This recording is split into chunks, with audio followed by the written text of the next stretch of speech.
Halo semuanya, selamat datang di channel olahraga pertarungan. I know Imamov and Khamzat kind of don't want to fight each other.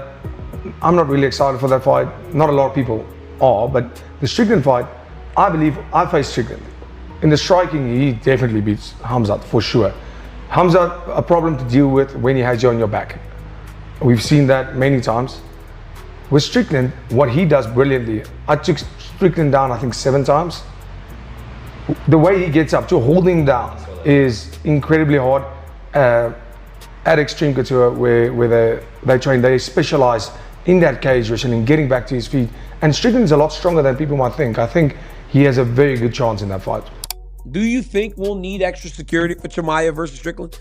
Absolutely. I gotta be honest, I don't know if I trust those two enough to put them together before the fight, because I think they might start fighting. They seem to hate each other and despise each other. And those things are what fights are built on. Those are the things that fights are built on, is bad blood, heat, a true dislike for someone. Sean don't necessarily like anybody, which makes him as fun as anyone to watch. But Khamzat just wants to smash people. Smash. Beat them up. Take him down, overwhelm them to the point that they can't do anything. I thought Chimaev lost that fight. What? He won the first round. Look at the tape. He won the first round, lost the second and third, didn't get more takedowns. Got stuffed up and got punched in the face more. So I definitely thought Usman won. That's a 170 pounder that's coming off the couch. Literally. He's not training, he's not living that life, you know? Now I know he went up to 185 and did some big things, but I don't think he beats Strickland. I don't think so. What? That is a wild take. I'll bet. Yo, that's a wild take. I'm dumping the house on Strickland on that one. That's a wild take. I'm gonna put really? like 100 bands, and I don't even think Chimaev fights him because they've trained a lot. This is a wild take. You'll see my I'm fucking prize picks. I put up 100 bands of my own money. I'm gonna go whap. That's how confident I am. Strickland beats him. Dude, that would be huge for his legacy if he beats a guy like Khamzat. No, I think this is what I have to say is that Strickland is, I've always said this, Strickland is extremely tricky to hit because everyone gets into the sport, is fighting, and then everyone swings at people's heads and try to take off their heads. Strickland had this weird style of just kind of relax here and just kind of throws his hands up to kind of block and leans away to where it's very difficult for people to get to his face to hit him. As you see when he, who was it that actually caught him was Pereira.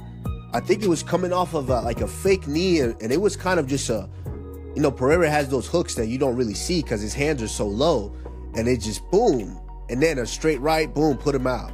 You know, it's a very, if you're not in a situation like that, Strickland is very. Of course, going to happen. I am, of course, talking about the one and only Khamzat Chimaev taking on for the middleweight title Sean Strickland. That is correct. Sean needs no nickname. He gets called lots of names by a lot of people because he's a controversial guy. But I'll tell you what, the way that he beat Alexander Fluffy Hernandez, the way that he put a beat down on him respectfully to Fluffy, the way that he finished him with that knee to the midsection, and then to be honest, how he handled himself on the microphone, right? He deserves this shot. Of course, he lost the belt to Dricus du Plessis.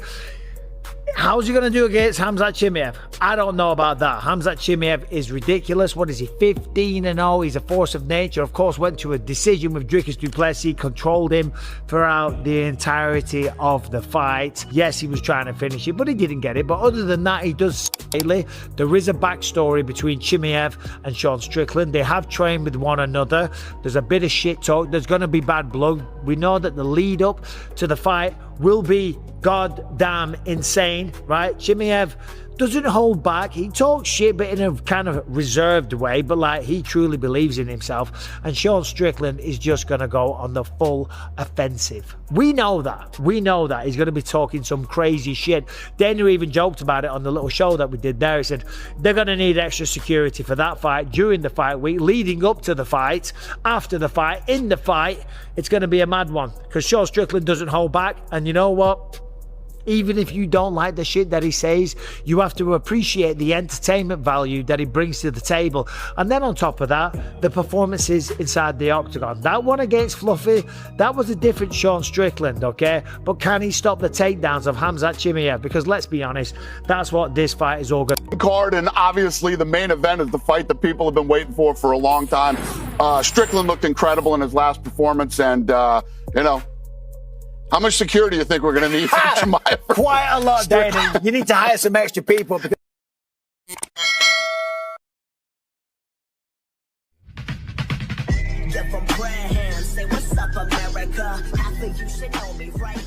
Расскажи какую-нибудь историю жуткую, которая когда-либо с тобой случалась. Самый жуткий момент в моей жизни был, это когда Абу Бакр вот такой же бородой в 5 классе был моим одноклассником. Он шутит. Он серьезно шутит. Когда и как мы с тобой познакомились? Это было так давно, в 5 классе 38-й школы. Я прихожу на урок, и мне говорят, твой одноклассник, я это думал вообще преподаватель наш. Помнишь,